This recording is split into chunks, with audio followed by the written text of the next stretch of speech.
l'invité de la matinale.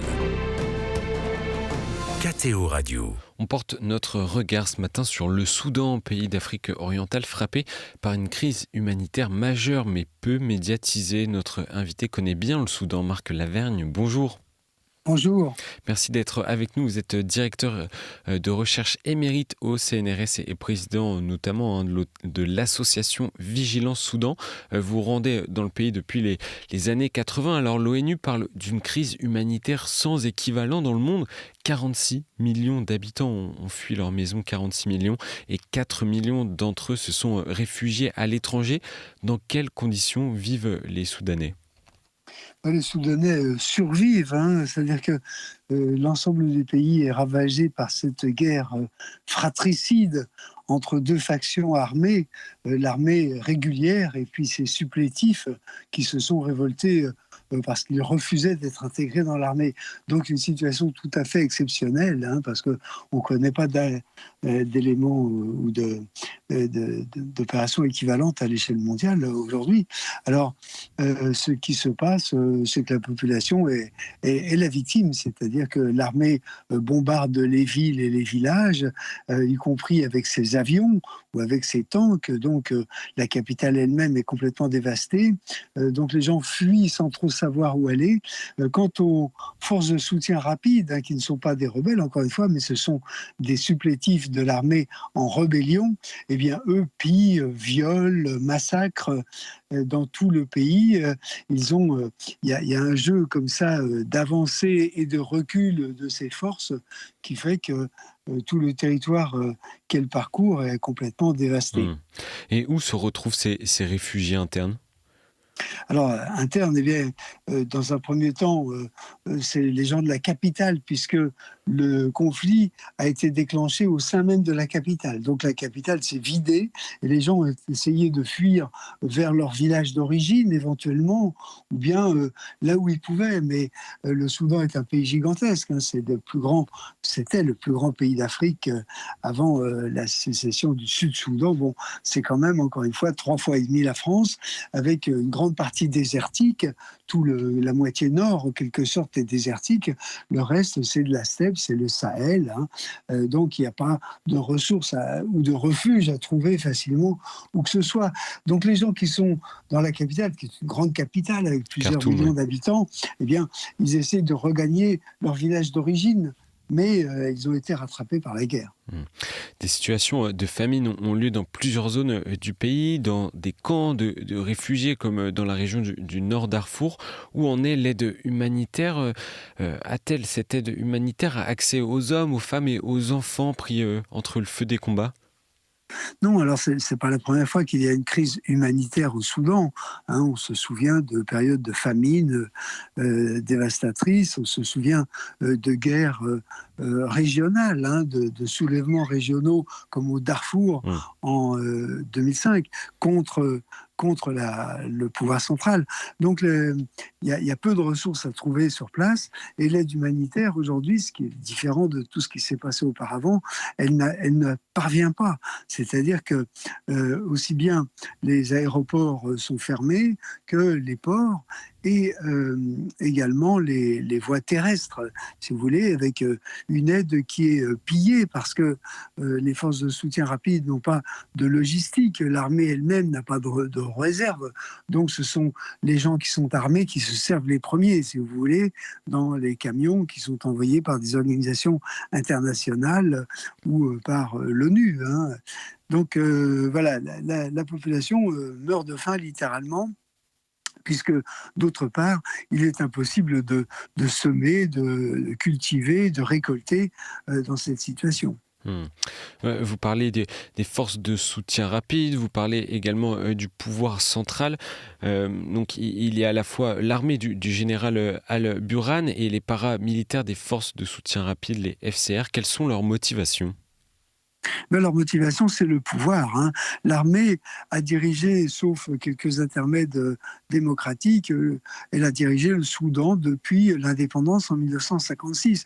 Donc, elle considère que le Soudan est sa propriété. C'est pas le seul pays comme ça au monde, bien sûr. Mais ce qui est terrible aujourd'hui, c'est qu'il n'y a plus de ressources. C'est-à-dire que la ressource que visait l'armée, c'était le pétrole du Sud-Soudan. Aujourd'hui, le pétrole ne peut plus traverser le pays. Le pétrole appartient au Sud-Soudan qui est devenu indépendant en 2011. Il traverse le nord, donc le nord doit payer pour cette traversée par un pipeline. Mais aujourd'hui, le pipeline a été crevé. La raffinerie de pétrole près de Khartoum a été bombardée. Donc, cette ressource a disparu. Ce qui fait que l'armée elle-même est à court de ressources. Quant aux forces de soutien rapide, elles se payent sur la population, bien évidemment. Et puis, elles reçoivent aussi de l'aide financière des Émirats arabes unis et d'autres pays voisins. Elle était appuyée par la milice russe auparavant. Aujourd'hui, les choses sont un peu moins claires, mais elle reçoit de l'aide aussi, d'une certaine façon, des pays voisins, des pays africains qui eux-mêmes ne sont pas en excédent de ressources. Une semaine avant sa mort, le pape François suppliait une nouvelle fois les deux parties soudanaises à cesser la guerre. Il les a appelées à plusieurs reprises. Comment expliquer qu'on en soit arrivé là à une situation catastrophique sur le plan humanitaire avec autant de souffrance des Soudanais ? Tout a dérapé extrêmement vite, mais dans la mesure où vous avez deux forces armées qui sont de forces à peu près équivalentes, même si l'armée régulière, mais l'autre est aussi régulière finalement. Les forces de soutien rapide sont des forces de soutien à l'armée. Alors l'armée, elle dispose d'avions, elle dispose de tanks, elle dispose de toute une infrastructure logistique qui lui permet de fonctionner, mais de l'autre côté, les forces de soutien rapide ont des armements légers et des voitures rapides qui leur permettent de traverser le désert et d'attaquer l'armée sans être repérés auparavant. Tout ça est une guerre de pauvres, si vous voulez, mais une guerre extrêmement meurtrière parce que personne ne fait attention à la population. Finalement, les civils sont les premières victimes. Les autres peuvent aller vite, peuvent se cacher, peuvent se protéger. Ça n'est pas le cas des civils qui sont bloqués dans leur village ou dans des camps, dans des camps de réfugiés, parce qu'au Soudan, il y a des camps de réfugiés depuis très longtemps, parce qu'il y a eu d'autres crises, d'autres guerres qui ne sont toujours pas réglées, comme celle du Darfour. Et il y a même des camps comme celui de Zamzam qui, ces dernières semaines, s'est retrouvé même au cœur des combats, qui a été même bombardé. Oui, c'est quelque chose de tout à fait inimaginable. Moi, je connais bien ce camp, mais à l'époque, il y avait quelques centaines de milliers de déplacés qui s'y étaient réfugiés. Aujourd'hui, ça fait quand même 30 ans, donc il y a des enfants, il y a une vie qui s'est organisée, et c'est un camp dont la population est difficile à estimer aujourd'hui, mais peut-être 1 million.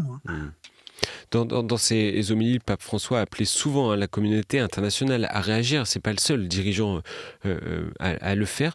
Pourquoi est-ce que rien ne change alors que l'ampleur de la crise est sans commune mesure ? La voix du pape François est évidemment bienvenue, je dirais, et ça n'est pas la première fois que l'Église se mobilise pour cette population, qui n'est d'ailleurs absolument pas chrétienne. Les chrétiens sont une toute petite minorité en ville, on en parlera peut-être, mais en l'occurrence, les victimes sont d'abord des gens des campagnes, des gens des montagnes, qui sont en lisière du désert et sans ressources et sans protection.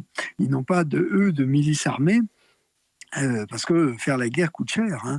Il faut avoir du soutien derrière aussi. Donc, le pape François lance cet appel aux pays occidentaux, je pense essentiellement.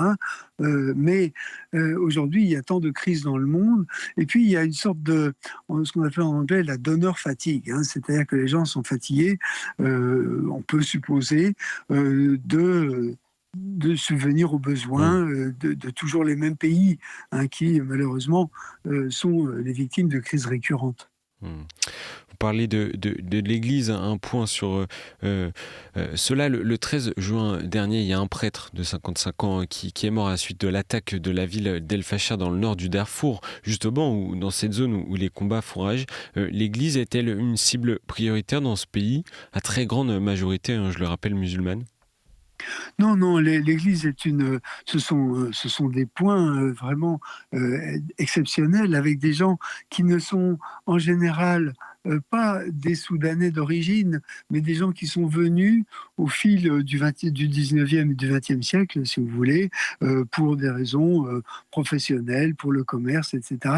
On a au Soudan en particulier, alors si on parle de chrétiens d'une manière générale, on a des gens qui sont venus du Moyen-Orient, qui sont des Arabes chrétiens. Et puis alors, il y a une tradition ancienne de missionnaires, et en particulier les frères Comboni, qui avaient une action surtout éducative au Soudan, donc de bonnes écoles, plutôt pour la grande bourgeoisie urbaine. Après, il peut y avoir, encore une fois, des Libanais chrétiens, éventuellement maronites, il peut y avoir des Syriens, il peut y avoir des Égyptiens, tout ça qui dépendent d'églises qui ne sont pas forcément l'église apostolique et romaine. Le Soudan a très grande majorité musulmane, alors que le Soudan du Sud, vous en avez parlé, qui a fait sécession, lui, est un pays davantage chrétien. Oui, bien entendu. On peut le confondre parfois un peu, mais en tout cas, vu de France. Ce qui est intéressant, c'est que c'est un christianisme, une chrétienté tout à fait différente, dans la mesure où c'est une chrétienté qui a été faite de convertis du XXe siècle. C'est la présence britannique à partir du début du XXe siècle qui a été favorable à l'installation de religions protestantes, pour l'essentiel. Les frères Comboni sont également présents avec leur action éducative. Il y a aussi des organismes de bienfaisance, comme Misereor, Caritas, qui sont présents au Sud-Soudan. La population est au départ animiste, là, et avec une minorité musulmane, mais il y a eu une présence missionnaire importante qui fait que il y a beaucoup d'églises dans des endroits même reculés, mais qui sont, je dirais, qui dépendent d'églises anglo-saxonnes pour l'essentiel. Et on remonte pour terminer cette interview plus au nord, on retourne au Soudan. Marc Laverne, qu'est-ce qui pourrait permettre une résolution du conflit à court ou moyen terme dont on a parlé, de cette crise humanitaire? Est-ce qu'il existe des motifs d'espoir en cela ? Écoutez, dans la mesure où l'objectif de la guerre, c'est s'approprier les ressources du pays, il est difficile d'entamer des discussions, sauf de partage du gâteau autour de la table. Mais en réalité, ce qui est à l'origine de la crise, c'est quand même cette dictature qui est tombée, celle d'Omar el-Béchir, en 2019, et qui a été écarté finalement par ses pairs. C'est-à-dire que l'armée a repris le flambeau et ne veut pas partager les ressources du Soudan. Donc ce qu'il faudrait, c'est d'une part qu'il y ait un partage équitable des ressources du pays. Alors toutes les forces démocratiques ou les forces d'opposition laïques éventuellement sont et citoyennes se sont mises autour de la table, mais aujourd'hui elles sont séparées entre des forces régionales parfois, comme au Darfour, et puis des forces nationales composées des éléments conscients de la société urbaine, et tout ça a beaucoup de mal. Il y a beaucoup d'émiettement des forces qui sont en jeu, qui ne sont pas forcément des forces armées d'ailleurs, mais des forces politiques, et la solution, elle viendra d'un accord entre tous ces groupes autour de quelque chose qui paraît essentiel au Soudan, c'est la séparation de la religion et de l'État. Et certains groupes d'ailleurs revendiquent le modèle français de séparation de l'Église et de l'État, mais beaucoup d'autres s'y opposent. Et la religion qui est en cause, évidemment, c'est l'islam par rapport à l'État, beaucoup plus que les églises. On va continuer à suivre cette situation. Merci Marc Lavagne pour votre regard. Je rappelle que vous êtes directeur de recherche émérite au CNRS et donc grand spécialiste du Soudan. Merci à vous d'avoir été avec nous ce matin.